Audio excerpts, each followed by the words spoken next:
Alors une fois que la mise en place est effectuée, on peut débuter la partie. Alors chaque joueur a 8 cartes avec des personnages sur chacune des cartes, des personnages différents. Et on peut remarquer qu'il y a des petits numéros en haut à gauche. Alors chaque joueur simultanément va choisir une carte de son choix. Alors ici, je choisis cette carte et je vais la placer juste en dessous de la première tuile événement. Et ça va être le premier tour de jeu. Alors une fois que tous les joueurs ont sélectionné leur carte qu'ils ont placée en dessous, eh bien il y a un des joueurs qui va appeler l'ordre de jeu. Alors il va demander, est-ce que quelqu'un a pris la carte numéro 1? Si personne n'a pris la carte numéro 1, on va passer à la carte numéro 2, à la carte numéro 3, jusqu'à temps qu'un joueur dise, oui, moi j'ai joué la carte, ici on était rendu à la carte numéro 4, donc moi j'ai choisi la carte numéro 4. Alors je la dévoile, je la place encore une fois en dessous de la tuile, et à mon tour de jeu, il m'est attribué 3 points d'énergie pour jouer mon tour. Alors, à quoi servent les points d'énergie? Alors ici, je vais utiliser mes 2 meeples. Ils peuvent être utilisés pour différentes choses. Pour se déplacer, entre autres. Alors ici, je pourrais me déplacer de 3, 1, 2 ou 3. Ou j'aurais pu également faire 1, 2 et utiliser mon autre meeple et faire 3. Ça, c'est à votre choix pour vous déplacer sur le plateau. Alors notez qu'il y a des endroits où il y a 2 lignes. Ici, les montagnes rocheuses, entre autres, où cela prend 2 points d'énergie pour traverser. Il y a également une autre case ici, où il y a 2 lignes dans la région des Grands Lacs. Alors, les points d'énergie peuvent aussi être utilisés pour entrer dans les différentes maisons amérindiennes. Alors ici, ça me prend 1 point d'énergie pour entrer dans la maison. Je vais prendre également un autre point d'énergie pour prendre 2 ressources de mon choix. C'est l'avantage d'aller dans les maisons amérindiennes, c'est pour aller chercher des ressources qui vont être précieuses pour pouvoir faire des offrandes un peu plus tard, parce que pour faire des offrandes, ça nous prend des animaux et des ressources pour pouvoir acquérir les pierres sacrées. Alors une fois que j'ai pris 1 point d'énergie pour prendre 2 ressources, il m'est également donné une carte plume en bonus que je place dans mes cartes plumes. Je vais placer une petite pastille sur la maison dans laquelle j'ai visité pour indiquer que j'y suis allé. Et voilà, donc le joueur, l'adversaire par exemple qui va venir dans la maison, dans cette maison-ci après, va avoir lui également droit à 2 ressources de son choix. Et il va rester une seule ressource pour le dernier qui viendra prendre une ressource dans cette maison. Alors, je voulais mentionner également que une fois que vous avez placé vous êtes allé visiter une maison, vous pouvez également décider d'aller dans la maison tipi, de retourner au tipi. Et ici, avec 1 point d'énergie supplémentaire, encore une fois que j'y suis dans le tipi, je vais recevoir une carte plume en bonus et je vais recevoir également une ressource au hasard, celle-ci, que je vais également placer dans mon paravent Tipeee. Notez que je vais placer une petite pastille également pour indiquer que j'ai visité le Tipeee. La nuance ici par rapport, l'exception ici dans le Tipeee, c'est que lorsque celui-ci, ce meeple-ci ou l'autre meeple que je possède, ira visiter une autre maison et qu'il prendra des ressources dans cette maison, je vais prendre la petite pastille ici pour la placer dans cette maison-là. Ce qui fait que le Tipeee va devenir disponible pour pouvoir répéter l'opération ici de prendre une ressource de son choix, une ressource au hasard, c'est-à-dire avec une carte plume également en bonus. Alors voilà comment on peut utiliser les points d'énergie. Il y a d'autres façons également de les utiliser que je vais mentionner un peu plus loin. Je mentionne également que pour chacun des personnages, il y a un pouvoir particulier ici qui est indiqué juste en bas de l'image du personnage. Alors ici, le pouvoir de l'ancien, c'est de recevoir une carte plume en bonus pour ce tour.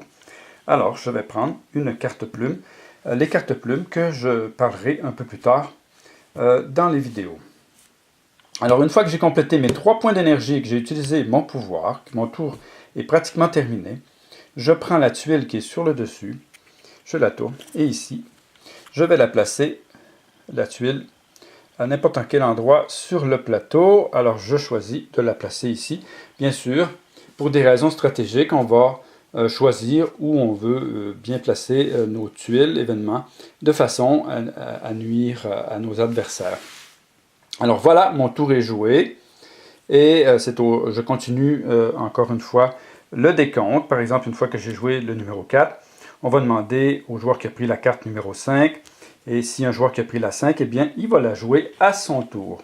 Et ainsi de suite jusqu'au numéro 6. Alors, je vais expliquer ici, cependant, je vais continuer juste simplement une anecdote du jeu également dans la règle. Par exemple, ici, admettons que je choisisse au deuxième tour la carte du chef. Donc, le pouvoir de la carte du chef, c'est de jouer en premier. Alors, notez que à partir du deuxième tour, on joue le pouvoir de la carte qui est ici, plus le pouvoir de la carte précédente. Donc, je vais recevoir encore une fois une carte plume pour ce tour-ci, en plus de jouer premier. Et notez que s'il y a des petits symboles dans le coin à droite, elles ont une importance. Comme ici, il y a un +1 dans un ovale brun. Alors, les ovales bruns, ce sont les points de victoire qui sont indiqués ici. Donc ici, si je joue le chef, j'ai +1 point de victoire que je vais tout de suite placer sur la piste de score. Alors, encore une fois, j'ai mes 3 points d'énergie que je vais... Et une fois que je vais jouer mes 3 points d'énergie, je retourne encore une fois la tuile que je vais placer et ainsi de suite. Alors, ça veut dire que au tour suivant, par exemple, admettons que j'ai encore le pouvoir de jouer premier, à l'exception que si il y a un joueur qui aurait mis le chef au 3e tour, eh bien, il jouerait avant moi parce qu'il a choisi le chef pour ce tour-ci. Et je vais jouer après lui. Donc, j'explique ici le pouvoir du guerrier. Alors, le pouvoir du guerrier, vous voyez ici, il y a un petit cercle blanc qui indique +1 par case. Ça veut dire que je peux flécher les adversaires et à chaque fois que je vais les atteindre, je vais avoir 2 points de victoire par joueur que je vais réussir à toucher. Alors, je vais montrer un exemple ici. Admettons que la configuration est comme ceci. Alors, je décide de prendre un point d'énergie pour blesser le jaune ici, le joueur jaune. Donc, je vais prendre un petit cube noir que je vais placer dessus. Et je vais indiquer que j'ai marqué 2 points de victoire. Je peux également prendre un autre point de victoire et blesser un autre joueur rouge. Alors, je peux blesser les autres joueurs. Cependant, je n'aurais pas pu blesser, encore une fois, le même joueur dans le même tour de jeu. Alors, il faut savoir également que ici, j'ai pris une case de distance, que si, par exemple, le joueur est sur la même case, ça va quand même me prendre 1 point d'énergie pour le toucher. Ici, ça prend 1 point. Ici, je pourrais toucher le joueur-ci. Ça me coûterait 2 points d'énergie pour l'atteindre. Et je peux même aller jusqu'à 3 points d'énergie. Mais ça va être ma seule action dans ce tour-ci pour marquer des points de victoire. Alors voilà pour le pouvoir du guerrier. Je vais continuer le pouvoir des cartes. Vous vous dites, ben oui, c'est facile. On n'a qu'à flécher les adversaires. Sauf que si vous vous rappelez bien, les cartes des adversaires, il y a un ordre pour les découvrir. Alors si j'ai fléché un joueur qui aurait pris la carte numéro 3, la carte numéro 3, c'est le papouse. Alors ici, le papouse, c'est un bébé. Alors, le pouvoir du papou, c'est que s'il se fait blesser, il va marquer 2 points de victoire. Et celui qui l'a agressé, le guerrier qui l'a agressé, eh bien, va perdre les 2 points de victoire qu'il a gagnés en le fléchant. Donc ici, c'est pour ça qu'il faut faire attention sur les adversaires que l'on va flécher, parce qu'on ne sait jamais si parfois ils ont pris la carte du papouze. Alors voilà pour le papouze. Je vais prendre le pouvoir de la carte numéro 4. Notez bien qu'il y a 2 cartes numéro 4. Il y a l'ancien que j'ai joué au début et la femme. Alors, le pouvoir de la femme, c'est qu'elle va marquer 2 points de victoire. Si par exemple la dernière figurine que j'ai jouée, où j'ai terminé mon tour, alors admettons que j'ai terminé mon tour, sur cette case-ci, il y avait un adversaire. Alors s'il y a un adversaire, je marque 2 points de victoire. Alors voilà pour le pouvoir de la femme. J'explique maintenant les cartes numéro 5. Il y a encore une fois 2 cartes numéro 5. Il y a le danseur et le chaman. Alors le pouvoir du danseur, c'est qu'il va marquer 2 points. Ça va lui prendre 1 point d'énergie pour danser. Il va marquer 2 points s'il arrive à faire déplacer un animal, parce que les Indiens faisaient de la danse pour essayer, entre autres, parfois d'attirer des animaux. Alors ici, par contre, il va devoir être dans la même région que l'animal pour pouvoir l'attirer.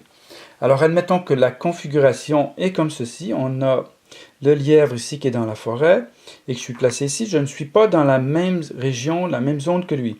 Je peux tout de même prendre 1 point d'énergie pour me déplacer, et là je suis dans la même région. Et là je vais prendre un autre point d'énergie pour déplacer l'animal. Alors je choisis par exemple de le ramener vers moi, et là je vais marquer 2 points de victoire. Alors voici pour le danseur. Je passe maintenant au personnage suivant qui est le chaman, qui est un personnage qui est très important dans les sets de cartes, dans le set de cartes. Alors le danseur, lui, c'est que ça lui permet de prendre ce qu'on va appeler la médecine des animaux. Donc il va prendre également 1 point d'énergie pour prendre l'animal. Ça veut dire retirer l'animal du jeu. Alors admettons que je suis ici, que j'ai joué le chaman. Encore une fois, je vais avancer. Ici, je dois être absolument sur la case de l'animal. Donc j'ai avancé, j'ai pris 1 point d'énergie. Et je prends un autre point d'énergie pour prendre l'animal, que je vais placer dans mon paravent Tipeee. Encore une fois, comme je mentionnais pour les ressources tout à l'heure, eh bien, c'est avec certaines combinaisons de ressources et d'animaux que ça me permet de prendre des pierres sacrées. Alors ici, non seulement j'ai pris un animal, mais on m'indique également que je vais marquer le nombre de points de victoire de mains, de symboles mains, que j'ai déjà joué jusqu'à maintenant dans la manche. Alors si je regarde ça, j'en ai joué 1, 2, et ici, c'est des pointes que j'expliquerai un peu plus tard. Donc ici, je marque 2 points de victoire parce que j'ai déjà joué 2 cartes où il y avait des symboles mains en haut à droite. Il y a également une exception ici pour la carte chaman, une particularité, on va dire. Alors, il y a un aigle. Alors, une fois dans la partie, et c'est le seul qui peut utiliser cette carte-là à son tour uniquement, je vous ai présenté tout à l'heure la carte oiseau chaman. Alors, le chaman se transforme en aigle, ce qui lui permet de voler au travers de certains obstacles. Alors si par exemple, à quoi ça sert? Eh bien, par exemple, ici au-dessus des montagnes, si je suis en aigle, plutôt que de me prendre 2 points d'énergie pour passer, ça va m'en prendre uniquement un seul. Et on va le voir un peu plus tard, eh bien, il y a également des tuiles qui sont pénalisantes, qui nous prennent des points d'énergie pour qu'on puisse passer sur les cases. Alors, lorsqu'il est dans les airs, il n'a pas ces pénalités. Le chaman a la particularité également que même s'il vole, il peut prendre les médecines des animaux lorsqu'il passe sur la case. Bien sûr, ça va toujours prendre un point d'énergie quand même pour prendre l'animal en question. Alors, j'explique le dernier personnage que l'on n'a pas vu ici. Alors, il s'appelle le messager. Alors, le messager, lui, sa particularité, c'est qu'entre autres, ici c'est écrit plus 1, donc c'est plus 1 point d'énergie. Tous les petits cercles blancs sont des points d'énergie, et tous les cercles, les ovales bruns sont des points de victoire. Bien noter la différence. Alors ici, ça veut dire qu'à ce tour-ci, quand je joue le messager, je vais avoir 4 points d'énergie au lieu de 3. Et qu'à la fin de mon tour, une fois que je vais avoir utilisé mes points d'énergie et que je vais avoir terminé de jouer, plutôt que de choisir uniquement cette tuile-là, ça me dit que je peux regarder les deux. Alors je vais regarder les deux tuiles qui sont ici et je peux choisir celle des deux que je choisis de jouer pour ce tour. Donc ici, je choisis celle-là. Je vais la jouer sur le plateau. Et comme ça, je sais voir quelle va être celle du tour prochain. Alors voilà pour l'explication du rôle de chacun des personnages des cartes.